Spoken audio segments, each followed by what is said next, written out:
Love is not just an emotion. It is a connection we learn to build.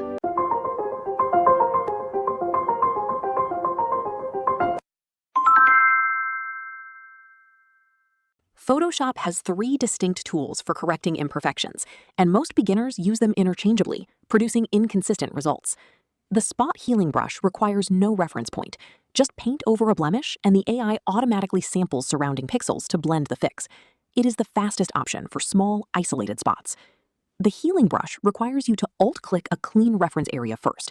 It then copies texture from that area while matching the color and lighting of your target spot. Use it on textured surfaces like skin or fabric.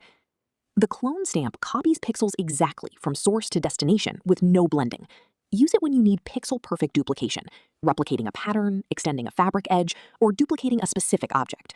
Each has a distinct purpose. Mixing them up produces visible artifacts.